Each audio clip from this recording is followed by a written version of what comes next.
Most men അധികം ആണുങ്ങളും അവരുടെ ലൈഫ് പവർലെസ് ആയിട്ടും സ്റ്റക്കായിട്ടും അല്ലെങ്കിൽ ഫ്രസ്ട്രേറ്റഡ് ആയിട്ട് സ്ട്രെസ് ആയിട്ടാണ് മുന്നോട്ട് പോയിക്കൊണ്ടിരിക്കുന്നത്. ഇത് അവരുടെ ലൈഫിലുള്ള സിമ്പിളായിട്ടുള്ളൊരു മിസ്റ്റേക്ക് കാരണമാണ് ഉണ്ടാവുന്നത് എന്നുള്ളത് ആരും മനസ്സിലാക്കുന്നില്ല.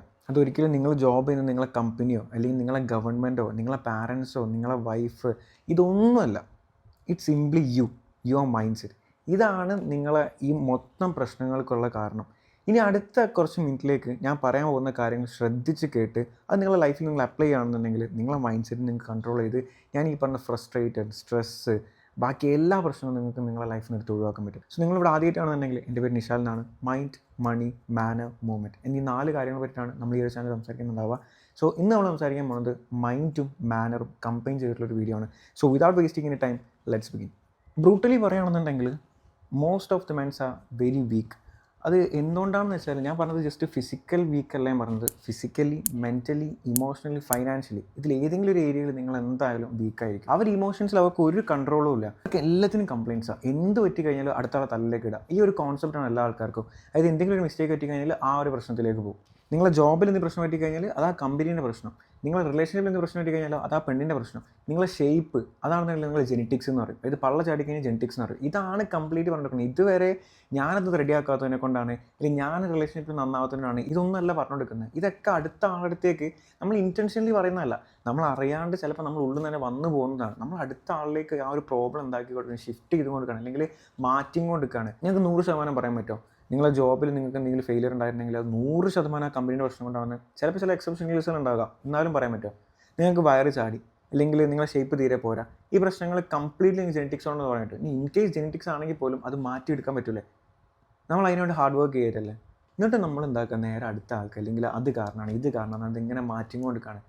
ഞാൻ എല്ലാവരുടെ കഥയല്ല പറഞ്ഞത്, പക്ഷേ most of the mens are like these including me. ഞാനൊരു സമയത്ത് അങ്ങനെ ആയിരുന്നു. എല്ലാത്തിനും മറ്റതിനെ ബ്ലെയിം ചെയ്യുക അല്ലെങ്കിൽ അത് കാരണമാണ് ഇത് കാരണം എന്നുള്ള ബ്ലെയിമിങ്. അവിടുന്ന് അത് എങ്ങനെ ഞാൻ അതിൻ്റെ മൈൻഡ് സെറ്റ് മാറ്റിയെടുത്ത് അവിടെ മുതലാണ് എനിക്ക് പല ചേഞ്ചസ് വന്നു തുടങ്ങിയിട്ടുള്ളത്. ഞാൻ സംശയം ചോദിക്കട്ടെ, നിങ്ങൾ ഇത്രയും ബ്ലെയിമുകൾ നടത്തിയിട്ട് അല്ലെങ്കിൽ ഇത്രയും കാര്യങ്ങൾ മറ്റൊരാളെ തല്ലിട്ടിട്ട് എന്തിനെങ്കിലും ചേഞ്ച് ഉണ്ടായിട്ടുണ്ടോ? നിങ്ങളെ ജോബിന് പ്രശ്നം പറ്റി നിങ്ങളെ കമ്പനീൻ്റെ തലക്കിട്ട് നിങ്ങൾക്ക് വേറെ ജോബ് കിട്ടിയോ? അതിന് വേണ്ടി തപ്പിക്കൊണ്ട് നിൽക്കല്ല നിങ്ങളെ ഷേപ്പിന് ജെനറ്റിക്സ് കൊണ്ട് കംപ്ലയിൻറ്റ് ചെയ്തു. ജെനറ്റിക്സ് ആണ് എൻ്റെ എപ്പോഴും വലിയച്ഛനൊക്കെ അങ്ങനെ തന്നെ, എൻ്റെ അച്ഛനും വലിയച്ഛനൊക്കെ അങ്ങനെ തന്നെ ആയിരുന്നു. അപ്പോൾ അതിനെക്കൊണ്ട് എനിക്ക് പള്ള കിട്ടി. പള്ള മാറാൻ പോകുന്നുണ്ടോ അല്ലെങ്കിൽ പള്ള കുറയാൻ പോകുന്നുണ്ടോ? ഏറ്റവും കൂടുതൽ ചെയ്തുകൊണ്ടിരിക്കുന്ന പ്രശ്നം വെച്ചാൽ നിങ്ങൾ കാരണം ഉണ്ടാകുന്ന പ്രശ്നങ്ങളാണെങ്കിൽ പോലും നിങ്ങൾ അവിടെ റെസ്പോൺസിബിലിറ്റി നിങ്ങൾ ഏറ്റെടുക്കുന്നില്ല എന്നുള്ളതാണ് ഇവിടുത്തെ ഏറ്റവും വലിയ പ്രശ്നം. ഈ ഒരു മിസ്റ്റേക്ക് മനസ്സിലാക്കി ഇത് സോൾവ് ചെയ്യുകയാണെന്നുണ്ടെങ്കിൽ ഒരുപാട് ചേഞ്ചസ് നിങ്ങൾക്ക് കൊണ്ടുവരാൻ പറ്റും. ഞാൻ ഈ ഒരു മൈൻഡ് സെറ്റ് എങ്ങനെ ഷിഫ്റ്റ് ചെയ്യണം എന്നുള്ളത് പറഞ്ഞുതരാം. ഓക്കെ, ഒരു വീക്ക് മാനും ഒരു സ്ട്രോങ് മാനും തമ്മിലുള്ള ഏറ്റവും വലിയ ഡിഫറൻസ് എന്താ പറയുക? ഒരു സ്ട്രോങ് മാന് അവനക്ക് വന്നിട്ടുള്ള പ്രോബ്ലംസ്, അവനക്ക് വന്നിട്ടുള്ള മിസ്റ്റേക്സ് ഇതെല്ലാം മനസ്സിലാക്കി അതിൻ്റെ ഫുൾ റെസ്പോൺസിബിലിറ്റി, അതിൻ്റെ എക്സ്ട്രീം റെസ്പോൺസിബിലിറ്റി ഏറ്റെടുത്തിട്ട് അതിനുള്ള സൊല്യൂഷൻ കണ്ടെത്തും. അതാണ് സ്ട്രോങ് മാൻ. വീക്ക് മാൻ എന്താ ചെയ്യുക, എന്ത് പ്രോബ്ലം വന്നാലും അതിന് റെസ്പോൺസിബിലിറ്റി മറ്റൊരാൾ തലയിൽ വെച്ചിട്ട് വേഗം അതിന് ഒഴിഞ്ഞാളും.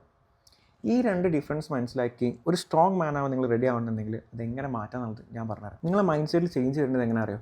നിങ്ങളെ ബിസിനസ് എന്തെങ്കിലും പ്രശ്നം ഉണ്ടെന്നുണ്ടെങ്കിൽ അത് നിങ്ങളെ എൻവയോൺമെൻറ്റിനെ അല്ലെങ്കിൽ നിങ്ങളെ ഗവൺമെൻറ്റിനെ അല്ലെങ്കിൽ ഗവൺമെൻറ് പോളിസീസിനെ കുറ്റം പറയാണ്ട് ആ പ്രോബ്ലം എന്താണ്, അതിൻ്റെ സൊല്യൂഷൻ എന്താണെന്നുള്ളത് ഐഡൻറ്റിഫൈ ചെയ്തിട്ട് മുന്നോട്ട് പോകുക എന്നുള്ളതാണ്. നിങ്ങളെ ബോഡി, നിങ്ങളെ ഷേപ്പിന് എന്തെങ്കിലും പ്രശ്നം ഉണ്ടെന്നുണ്ടെങ്കിൽ അത് നിങ്ങളെ ജെനറ്റിക്സിനെ പറയാണ്ട് വേഗം നല്ലൊരു ജിമ്മിൽ പോയി നല്ലൊരു ഡയറ്റ് ഫോളോ ചെയ്ത് വർക്കൗട്ട് ചെയ്യുക എന്നുള്ളതാണ്. നിങ്ങൾ ഫൈനാൻഷ്യലി ബ്രോക്ക് ആയിട്ടുണ്ടെങ്കിൽ അത് ഗവൺമെൻറ്റിന് അല്ലെങ്കിൽ നിങ്ങളെ എക്കോണമീനെ അല്ലെങ്കിൽ നിങ്ങളെ എൻവയോൺമെൻറ്റിനെ കുറ്റക്കാരാക്കാതെ എങ്ങനെ നമുക്ക് പൈസ ഉണ്ടാക്കുക എന്നുള്ളത്. ഇന്ന് ഈ ഒരു ഡിജിറ്റൽ യുഗത്തിൽ ഇഷ്ടം പോലെ നമുക്ക് ഓപ്പർച്യൂണിറ്റീസ് ഉണ്ട്. അതിൽ ഏതെങ്കിലും ഒന്ന് ചൂസ് ചെയ്ത് അതിനുവേണ്ടി ഹാർഡ് വർക്ക് ചെയ്താലും മണി എങ്ങനെ ഉണ്ടാക്കാമെന്ന് മനസ്സിലാവും. ഈ ഒരു മൈൻഡ് സെറ്റ് ചേഞ്ചാണ് നമുക്ക് വേണ്ടത്. എന്ത് പ്രശ്നം വന്നു കഴിഞ്ഞാലും അത് മറ്റൊരാളെ തലയിടുന്നതിന് പകരം അത് എങ്ങനെ മാറ്റി അതിനൊരു സൊല്യൂഷൻ കണ്ടെത്തി അതിനുവേണ്ടി വർക്ക് ചെയ്യുന്നൊരു മൈൻഡ് സെറ്റിലേക്ക് എത്താണ് നിങ്ങൾ വേണ്ടത്. നമ്മളെ ലൈഫിൽ ലീഡറായി മാറണം. എന്താ ഒരു ലീഡറിൻ്റെ ക്വാളിറ്റി എന്ന് പറയുന്നത്? ഒരു ലീഡറിൻ്റെ ടീമിൽ ഒരുപാട് മെമ്പേഴ്സ് ഉണ്ടാവും. അവിടെ എന്തൊരു പ്രോബ്ലം വന്നാലും, ഇൻ കേസ് ഞാൻ മെമ്പേഴ്സിൻ്റെ പ്രശ്നം കൊണ്ടായാലും അല്ലെങ്കിൽ ആ ലീഡറിൻ്റെ പ്രശ്നം കൊണ്ടായാലും എന്ത് പ്രശ്നമായാലും ആ ഹോൾ ടീമിൽ എന്തൊരു പ്രോബ്ലം വന്നാലും ആ ലീഡർ ഒരിക്കലും ആ ടീമിലുള്ള ആൾക്കാരെല്ലാം കുറ്റം പറയാം. ഒരു ക്വാളിറ്റി ലീഡർ എന്നുണ്ടെങ്കിൽ ആ പ്രോബ്ലം കണ്ടെത്തി ഐഡൻറ്റിഫൈ ചെയ്ത് അതിൻ്റെ ഫുൾ റെസ്പോൺസിബിലിറ്റി ഏറ്റെടുത്ത് അതെങ്ങനെ സോർട്ട് ഔട്ട് ചെയ്യാമെന്ന് ആലോചിച്ചിട്ട് ആ പ്രോബ്ലം സോൾവ് ചെയ്യുക. നമ്മളെ ലൈഫിൽ ലീഡറായേ പറ്റുള്ളൂ. അത് എങ്ങനെ ആക്കുക എന്നുള്ളത് ഞാൻ പറഞ്ഞുതരാം. ഞാൻ 3 കാര്യങ്ങൾ പറഞ്ഞുതരാം. ഇത് നിങ്ങളുടെ ലൈഫിൽ നിങ്ങൾ ഇംപ്ലിമെൻറ്റ് ചെയ്യുകയാണെന്നുണ്ടെങ്കിൽ, അപ്ലൈ ചെയ്യുകയാണെന്നുണ്ടെങ്കിൽ ഞാൻ ഈ പറഞ്ഞ മൈൻഡ് സെറ്റ് ഷിഫ്റ്റ് നിങ്ങൾക്ക് ഉണ്ടാക്കാൻ പറ്റും. അതുവഴി നിങ്ങളുടെ ലൈഫിൻ്റെ ആ ഫുൾ പവർ നിങ്ങളെ കൈമേൽ നിങ്ങൾക്ക് കൊണ്ടുവരാൻ പറ്റും. ഒന്നാമത്തെ കാര്യം, സ്റ്റോപ്പ് ബ്ലെയിമിങ്, സ്റ്റാർട്ട് സോൾവിങ്. അതായത് നിങ്ങളുടെ ലൈഫിൽ എന്ത് പ്രോബ്ലംസ് ഉണ്ടായാലും അതിന് മറ്റൊരാളെ പേരിൽ അല്ലെങ്കിൽ അതിനെ ബ്ലെയിം ചെയ്യാണ്ട് അല്ലെങ്കിൽ അതിനെ കുറ്റം പറയാണ്ട് അത് എങ്ങനെ സോൾവ് ചെയ്യാന്നുള്ളത് കണ്ടെത്താം.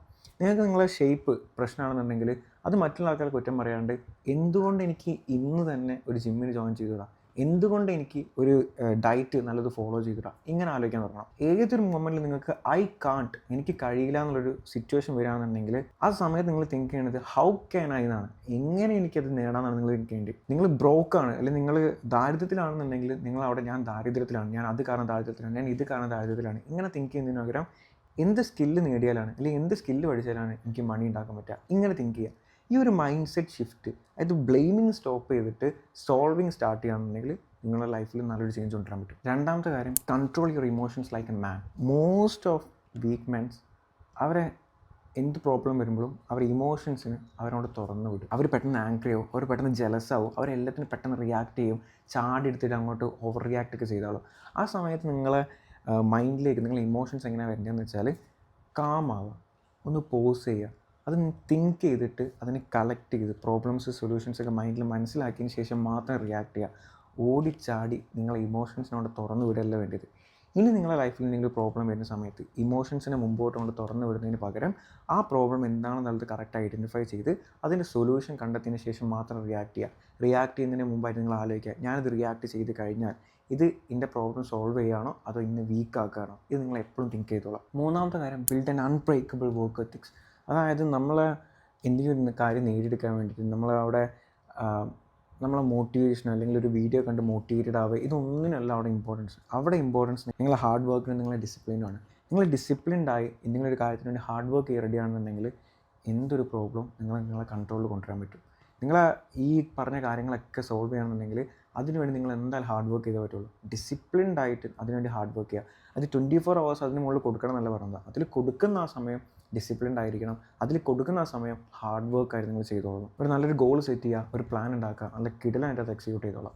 ഇതുകൊണ്ട് ഈ 3 കാര്യങ്ങൾ ചെയ്ത് കഴിഞ്ഞാൽ ഉറപ്പാണ് നിങ്ങളുടെ ലൈഫിൽ നല്ലൊരു ചേഞ്ച് കൊണ്ടുവരാൻ പറ്റും. ഓക്കെ, ഞാനത് കൺക്ലൂഡ് ചെയ്യാൻ പോവാണ്. പക്ഷേ ഞാൻ ഒരു ട്രൂത്ത് പറയുകയാണെന്നുണ്ടെങ്കിൽ ഈ ഒരു വീഡിയോ ഇതുവരെ കണ്ട 90% ആൾക്കാരും ഈ കാര്യം ചിലപ്പോൾ ഇപ്പോൾ കണ്ട് ഞാൻ അത് അടിപൊളിയാക്കും അങ്ങനെ ആക്കും എന്നൊക്കെ ഉള്ളൊരു മോട്ടിവേഷൻ നിൽക്കുന്നുണ്ടെങ്കിലും 90% ആൾക്കാരും 95% ആൾക്കാരും ചിലപ്പോൾ നിങ്ങളുടെ ലൈഫിൽ ഇത് ഒന്നും ചെയ്യാൻ പോകുന്നില്ല. എൻ്റെ ക്വസ്റ്റ്യൻ ഇതാണ്, നിങ്ങൾ ഡിഫറെൻ്റ് ആവാൻ റെഡിയാണോ? നിങ്ങൾ ആഗ്രഹിച്ചാൽ നിങ്ങളെ കൺട്രോൾ നിങ്ങളെ കൈമിലുള്ള മാൻ ആവാൻ നിങ്ങൾ റെഡിയാണോ? നിങ്ങൾ ഏത് ഏരിയയിലാണ് നിങ്ങൾ ഫോക്കസ് ചെയ്തിട്ട് ഏത് ഏരിയയിലാണ് നിങ്ങൾ ചേഞ്ച് കൊണ്ടുവരാൻ ആഗ്രഹിക്കുന്നത് ഒന്ന് താഴെ കമൻറ്റ് ചെയ്യുക. ഈ വീഡിയോ നിങ്ങൾ ഇതുവരെ കണ്ടിട്ടുണ്ടെങ്കിൽ ഈ വീഡിയോ നിങ്ങൾക്ക് ഹെൽപ്ഫുൾ ആയിട്ടുണ്ടെന്നുണ്ടെങ്കിൽ നിങ്ങൾ എന്തായാലും ഈ വീഡിയോ ലൈക്ക് ചെയ്യുക. നമ്മുടെ ചാനൽ ഇഷ്ടപ്പെട്ടിട്ടുണ്ടെങ്കിൽ ഈ ചാനൽ സബ്സ്ക്രൈബ് ചെയ്യുക. നമുക്ക് മറ്റൊരു വീഡിയോ ആയിട്ട് വീണ്ടും കാണാം. അതുവരെ ബൈ.